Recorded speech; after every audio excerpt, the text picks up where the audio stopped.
Okey, Assalamualaikum warahmatullahi wabarakatuh. Selamat pagi. Kita berada di luar. Sekarang kita berada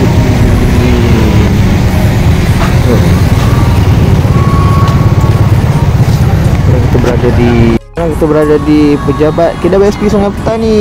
Yeay. So kita pun buat. Okey, Assalamualaikum warahmatullahi wabarakatuh. Anda bersama dengan saya Jaga Tubuji Video dalam siri Bila Orang Bujang Jadi YouTuber. Seperti biasa, pada minggu ini kita nak membincangkan beberapa isu yang berlaku di sekitar kita dan juga di dunia. Tapi dunia ni lebih kepada game lah, game dan juga teknologi. Jadi yang pertama sekali, kita dapat lihat tadi. So tadi saya telah pergi ke pejabat KWSP, di mana kaitan dengan urusan pengeluaran wang, di mana untuk menyelesaikan beberapa urusan peribadi, bahagian itulah. Jadi kepada yang ingin pergi ke pejabat KWSP, anda perlu ingat bahawa setiap anda perlu melakukan temu janji terlebih dahulu lah sebelum pergi. Sebab kalau kata yang melibatkan pengeluaran wang yang banyak, kita kena buat appointment lah. Terus kalau kita nak update DAC ke apa ke, nak ambil penyata, so tak ada masalah, boleh pergi ke dia punya mesin kios saja. Tapi kalau kata melibatkan pengeluaran wang untuk pembelian rumah, untuk apa lagi, untuk bina rumah ataupun untuk pembayaran loan kebalikan, jadi semua tu melibatkan documentation. Jadi dia memerlukan temu janji online. So untuk temu janji online, anda boleh pergi ke laman web KWSP dan pilih lokasi pejabat KWSP yang anda ingin pergi, dan pada hari bila dan juga pada pukul bila anda ingin hadir ke pejabat tersebut. Semuanya mudah sekarang ni, segalanya di tangan anda sahaja. Okey, itu saja untuk hari minggu ni. So minggu ni pun tak banyak perkara yang saya lakukan. Saya banyak fokus untuk dan juga disebabkan kesibukan dengan tugasan, so jadi tidak pergi ke mana-mana lah pada minggu ni. Dan saya kata insyaAllah video yang mana saya telah pergi menjelajah, mencari makanan-makanan yang menarik, yang viral, yang mana video masih lagi belum upload, jangan risau, insyaAllah saya akan upload dalam masa yang terdekat ini. Okey, itu yang pertama. Jadi kita nak tengok pada isu yang paling mendapat liputan meluas pada minggu ini adalah berkaitan dengan PS5. Ya, PlayStation telah mengumumkan harga rasminya untuk dua variannya, iaitu dua versinya. Itu versi yang pertama, iaitu versi digital, adalah sebanyak $399 US, yang bersamaan dengan $3,099, $400 kali 4 lebih kurang dalam 1,600 ke 1,800 lah. Anggaran sama dengan cukai lah. Berbanding dengan varian yang mempunyai Blu-ray disc adalah sebanyak $469 USD, bersama dengan $500 kali dengan 4 dan marah dengan lebih kurang 2,200 tak termasuk cukai. Jadi segalanya telah terjawab, harga dan juga namun apa yang menjadi isu besar dalam pada minggu ini adalah berkaitan dengan bagaimana PlayStation mengendalikan tempahan awal konsol mereka, di mana namun itu bukan disebabkan Sony 100%, di mana ia lebih terletak kepada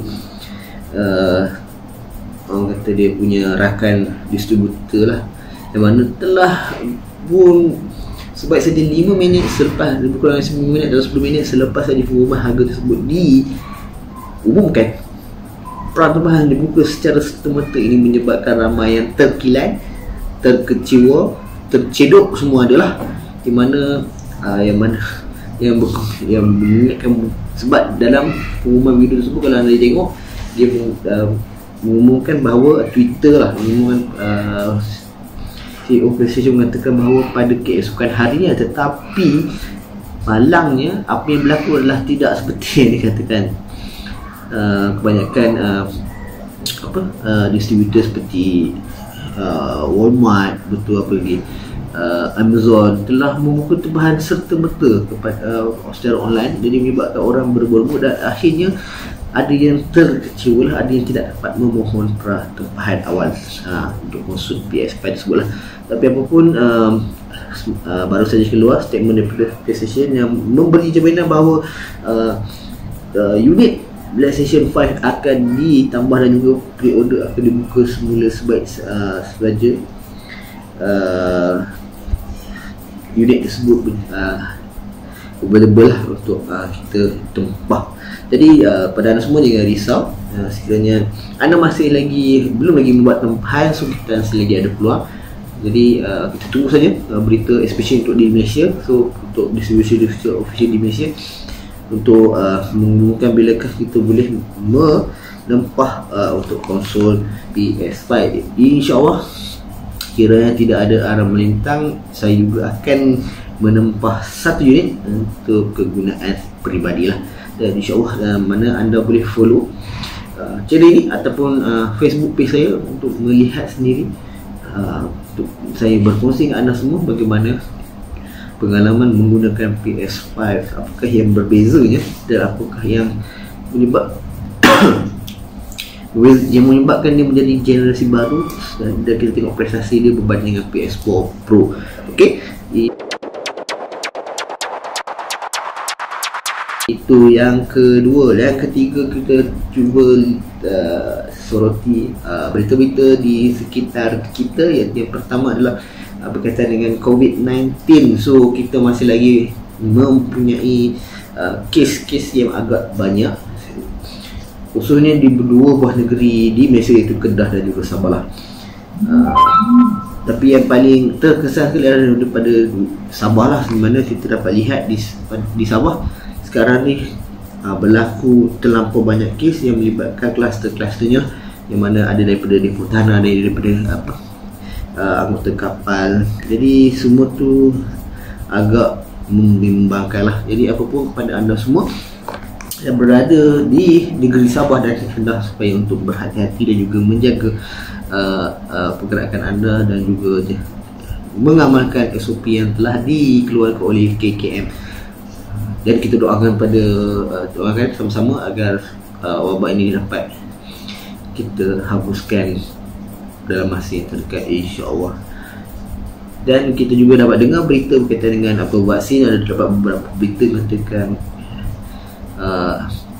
sekarang ujian klinikal yang dalam fasa yang terakhir, dan insya-Allah akan dikeluarkan seawal-awalnya, mungkin hujung tahun dan juga pada awal tahun akan dimass produce. So kita doakan sama-sama tentang vaksin COVID-19. Okey,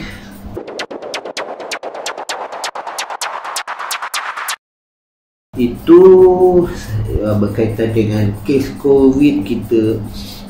Kita juga tahu sekarang di Sabah juga kita ada dalam musim pilihan raya negeri, mana melibatkan berlaku disebabkan